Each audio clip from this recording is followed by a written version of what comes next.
यदि सूरज की चमक को पाना है तो तपन को सहन करना पड़ेगा। यदि सूरज की चमक को पाना है तो तपन को सहन करना पड़ेगा। यदि मंजिलों को पाना है तो संघर्ष करना पड़ेगा। नमस्कार साथियों, मेरा नाम राहुल शिवंत है। मैं आज आप लोगों के लिए एक नए अपडेट के साथ उपस्थित हुआ हूं। इसमें मैं आपको बताने वाला हूं Delhi police head constable ministerial भर्ती के बारे में। 2022 की सबसे बड़ी भर्ती। इस वैकेंसी का दिल्ली में बहुत ज्यादा डंका बजता है और ये सबसे अच्छी वैकेंसी मानी जाती है। आप किसी से भी जाके पूछ सकते हैं, इससे बेस्ट वैकेंसी दिल्ली में और कोई नहीं हो सकती है। तो आज इस वैकेंसी के बारे में आपको इस वीडियो के माध्यम से कंप्लीट इंफॉर्मेशन दूंगा। जल्दबाजी करने की बिल्कुल भी कोशिश मत करना, वीडियो को अंत तक देखना, क्योंकि एक एक डिटेल में एक एक चीज मैं आपको बताऊंगा कि क्या सिलेबस है, क्या एज क्राइटेरिया है, क्या इसके फॉर्म कब से अप्लाई होंगे, लास्ट डेट क्या है, टाइपिंग टेस्ट क्या है, कंप्यूटर टेस्ट क्या है। पूरा कंप्लीट इंफॉर्मेशन मैं आपको इस वीडियो में देने वाला हूं। तो ये वीडियो सभी अभ्यर्थियों के लिए काफी इंपॉर्टेंट एंड यूजफुल रहने वाली है। साथ ही आप में से कोई भी अभ्यर्थी यदि हमारे चैनल पर नया है तो प्लीज चैनल को सब्सक्राइब कर ले, बेल आइकन प्रेस कर ले, ताकि दिल्ली पुलिस या किसी भी वैकेंसी संबंधित आने वाले न्यू अपडेट आपको टाइम मिलते रहे। चलिए बिना देरी करते हुए वीडियो को स्टार्ट करेंगे। बात करते हैं दिल्ली पुलिस SCM यानी कि हेड कांस्टेबल मिनिस्ट्रियल भर्ती 2022। इसकी सबसे पहले पोस्ट की बात कर लेते हैं कि नंबर ऑफ पोस्ट कितनी है। तो मैं आपको बता दूं 800 प्लस इसकी पोस्ट निकल कर आएंगी। 800 से ज्यादा पोस्ट इसकी इस बार निकल कर आने वाली है।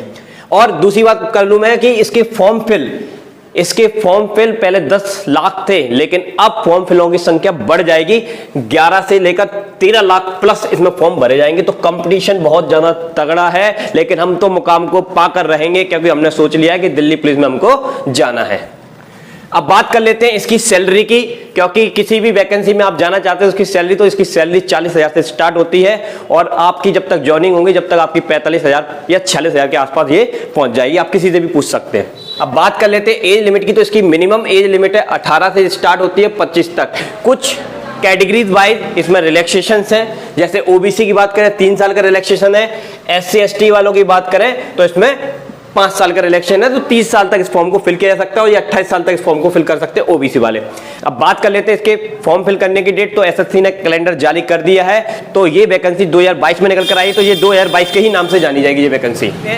इसके फॉर्म अप्लाई करने की डेट तो ये 17/5/2022 से इसके फॉर्म बनना स्टार्ट हो जाएंगे और ये चलेंगे 16/6/2022 तक। और जल्दी आपका एग्जाम भी करा लिया जाएगा। सितंबर में इसका आपका रिटर्न एग्जाम भी करा लिया जाएगा। अब बात कर लेते हैं इसकी क्वालिफिकेशन की। तो इसमें 12th पास होना चाहिए। अगर आपने PCM से लिया है तो PCM से आप फॉर्म भर सकते हैं। अगर आप PCB से है तब भी आप फॉर्म भर सकते हैं। अगर आपने कोई सी भी ब्रांच आपने ली है 12th में, उससे आप फॉर्म भर सकते हैं। कोई टेंशन वाली बात नहीं है, कोई रिस्ट्रिक्शन नहीं है, बस 12th पास होना अनिवार्य है। और 12th की परसेंट भी कोई मायने रखती है। अगर आप 33% से पास हुए तो अभी कोई दिक्कत नहीं है, 90% से पास हुए तब भी कोई दिक्कत नहीं है। डिपेंड करता है कि आप इस एग्जाम को क्वालिफाई कर पाते कि नहीं कर पाते, ये इसके बेसिस पर डिसाइड होगा। अब हम बात करते हैं इसके सिलेक्शन प्रोसेस की। तो सबसे पहले सिलेक्शन प्रोसेस की बात करें तो इसमें फर्स्ट स्टेप है आपका कंप्यूटर बेस्ड एग्जाम यानी कि CBE, जो कि हमारा रिटन एग्जाम था। अब वो किस नाम से आता है? कंप्यूटर बेस्ड एग्जाम, इसी को बोलते हैं कंप्यूटर टेस्ट आपका। ठीक है, ये आपका 100 नंबर का होगा। तो इसमें आपको महारत हासिल करनी है, पूरी जी जान लगानी है, तभी जाके आपका कुछ बनने वाला है। दूसरी चीज मैं अभी आपको बताऊंगा कि इसकी फाइनल मेरिट किससे बनेगी। तो ये 100 नंबर का तो आपका कंप्यूटर टेस्ट होगा, जिसमें आपका सिलेबस में अभी आपको बताऊंगा। सेकंड स्टेप आपका फिजिकल सब लोग निकाल लेते हैं, तो इसमें कोई टेंशन वाली बात नहीं है। इसमें तो आप क्वालिफाई माने जाओगे। ठीक है, अब सबसे इंपॉर्टेंट, इस एग्जाम के बाद यदि आपको फाइनल मेरिट को अप्रोच करना है, उसमें सफलता हासिल करनी है, तो आपके लिए बस एक ही प्रॉब्लम है सबसे बड़ी यहां पर इस एग्जाम में, वो है टाइपिंग टेस्ट। ठीक है, जो कि आएगी आपकी 25 नंबर की। और ये तो 100 प्लस 25 यानी कि 125 से आपकी क्या तय होगी? फाइनल मेरिट में सिलेक्शन होगा। तो इसकी जो फाइनल मेरिट होगी वो 100, ये आपका कंप्यूटर बेस्ड एग्जाम और कंप्यूटर टाइपिंग के बेस्ड पर डिसाइड किया जाएगा। ठीक है, तो ये फाइनल रिजल्ट है आपका। इसमें एक और टेस्ट होता है आपका कंप्यूटर टेस्ट। इसमें भी आप क्वालिफाई रहेंगे। 2 से 4 दिन की तैयारी पे आप कंप्यूटर निकाल सकते हैं, तो वो टेंशन वाली बात नहीं है। इसमें सबसे बड़ी टेंशन वाली बात केवल 2 ही चीजें हैं। नंबर 1 कंप्यूटर बेस्ड एग्जाम और नंबर 2 टाइपिंग टेस्ट। अगर आपने इन दोनों पर फोकस कर लिया तो ये एग्जाम समझ लो आपके हाथ में आ गया। बस आपको इसको ही टाइम देना है। अभी थोड़ा सा और डिटेल में बताते हैं टाइपिंग टेस्ट के बारे में। ठीक है, तो चलिए अब इसी टाइपिंग टेस्ट को ले लेते हैं पहले। अब बात कर लेते हैं टाइपिंग टेस्ट। इसमें टाइपिंग हिंदी एंड इंग्लिश दोनों में से कोई भी एक टाइपिंग आपको अच्छे से आनी चाहिए। दोनों की रिक्वायरमेंट मैं आपको बताता हूं, हिंदी का क्या सिस्टम है और इंग्लिश का क्या सिस्टम है। तो यहां पर हिंदी के लिए आपको 350 वर्ड और इसमें 1750 का क्या होगा? स्टॉक्स होगा। स्टॉक हम क्लिक करते हैं, कुछ मिस्टेक्स वगैरह हो जाती हैं, स्पेस देते हैं वो सब स्टॉक्स होते हैं इसमें। तो इसमें इतने वर्ड पर इतने स्टॉक जो कि हिंदी के लिए है, और इंग्लिश की बात करें 400 वर्ड्स पर 2000 स्टॉक्स।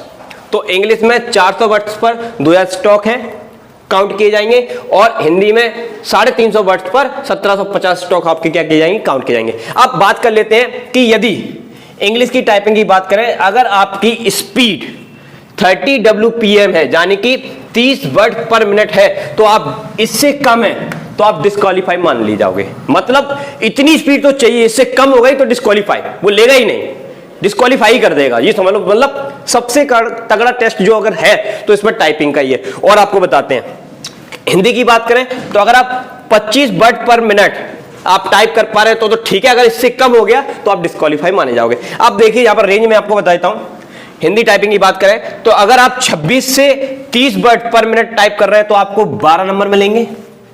अगर आप 31 से 35 वर्ड टाइप कर रहे हैं तो आपको 15 नंबर मिलेंगे। और अगर आप 26 से 40 वर्ड टाइप कर रहे हैं तो आपको 18 नंबर मिलेंगे। और 41 से 45 वर्ड टाइप कर रहे हैं तो आपको 21 नंबर मिलेंगे। और 45 के ऊपर जितनी भी आपकी स्पीड है तो आपको कितने मिलेंगे, 25 नंबर मिलेंगे। तो जाने की मतलब बहुत ज्यादा अच्छी स्पीड आपकी होनी चाहिए, इतनी अच्छी प्रैक्टिस होनी चाहिए कि आपको कोई दिक्कत ना है। ठीक है, इसमें मिस्टेक बहुत डेंजरस है, मिस्टेक बहुत इन्वॉल्व करेगी, तो मैं भी आपको बताऊंगा मिस्टेक का क्या रोल है इसमें। अब बात कर लेते हैं इंग्लिश की। तो इंग्लिश में देख लीजिए आप यहाँ पर 30 वर्ड पर मिनट, अगर आप इतना टाइप करते हैं तो आपको 10 नंबर मिलेंगे। 31 से 35 टाइप करते हो तो 12 नंबर मिलेंगे। 36 से 40 टाइप करते हो तो 15 नंबर मिलेंगे। और 46 से 50 करते हो तो 21 नंबर। और 50 के ऊपर जितनी आपकी मर्जी है, अगर आपकी बहुत अच्छी स्पीड है तो आपको 25। लेकिन 25 नंबर ला पाना तो किसी की बस की बात है ही नहीं, बहुत ज्यादा डिफिकल्ट टेस्ट माना जाता है, ठीक है। और ऊपर से एग्जाम का प्रेशर होता है तो बहुत मुश्किल होता है, कोई भी 25 नंबर तो ला ही नहीं पाता। चलिए अब हम इसमें बात कर लेते हैं इसके मिस्टेक्स की। तो यहाँ पर देखिए इसमें टाइपिंग ड्यूरेशन 10 मिनट्स का है, यानी कि आपको 400 वर्ड 10 मिनट में करने हैं, दबने चाहिए आपसे 400 वर्ड, 10 मिनट के अंदर 400 वर्ड आपसे दबने चाहिए। अब उसमें से टोटल स्टॉक्स हैं 2000, और उसमें 5 वर्ड का अगर एवरेज निकाला जाए तो ये आपका कितना निकल के आता है, 400 वर्ड्स निकल के आता है। लेकिन 25 नंबर के लिए तो इन्होंने बोला है 50 वर्ड्स होने चाहिए। तो इसका मतलब ये हुआ कि 400 वर्ड तो आपको देंगे, उसके बाद वो आपको बताएंगे कि इसके ऊपर आप जितने भी वर्ड दोबारा से टाइप कर दो, वो आप पर डिपेंड करता है। लेकिन उतना बहुत मुश्किल होता है उतना कर पाना, ठीक है। अब अगली चीज बात करें, एग्जांपल हम आपको देते हैं, पर बताते हैं 10 मिस्टेक्स का क्या रोल है इसमें। देखिए 10 मिस्टेक्स बहुत बड़ी मिस्टेक मानी जाती है इसको 10, ठीक है। देखिए जैसे हमने मान लीजिए हम लोगों ने 10 मिनट में 390 वर्ड्स टाइप किए, तो इसका हम वर्ड्स निकालना चाहते हैं। 390 वर्ड्स हमने टाइप किए, इसके हम वर्ड्स निकालना चाहते हैं कि कितने वर्ड्स हमने चलाया। तो 10 से डिवाइड कर देंगे और ये कितना आ गया 39। तो हमने कितनी, हमारी स्पीड क्या मानी जाएगी, 39 वर्ड्स पर मिनट मानी जाएगी। ये एसएससी में काउंट होता होगा, लेकिन दिल्ली पुलिस में ऐसे नहीं चलता। अब समझिए क्या होता है इसमें। देखिए जैसे मान लीजिए हमने कितना वर्ड टाइप किए 10 मिनट में 390, तो हमने 10 का डिवाइड किया, तो इससे हमने पहले वर्ड्स निकाले। वर्ड्स कितने आएंगे, 39 आएंगे। अब दिल्ली पुलिस में इसकी मिस्टेक कैसे काउंट की जाती है, 10 गलतियां की ना, तो जो आपके वर्ड्स निकले हैं उसमें से 10 को आप माइनस कर देंगे। 10 को माइनस करने के बाद आपका क्या बना, 29 बना। तो 29 वर्ड पर मिनट आपकी स्पीड, जो कि रिस्ट्रिक्शन से क्या हो गई, जो कि आपके सामने रिस्ट्रिक्शन था कितने का, 30 का, आप 30 से नीचे चले गए तो आप डिस्क्वालीफाई हो जाओगे। तो इतनी ज्यादा मतलब इसमें माइनॉरिटी लिया जाता है मिस्टेक को, ठीक है। 10 नंबर 10 मिस्टेक का मतलब 100, सीधे 100 वर्ड को वो आउट कर देंगे आपके। जैसे अब बात करें 400 वर्ड्स की।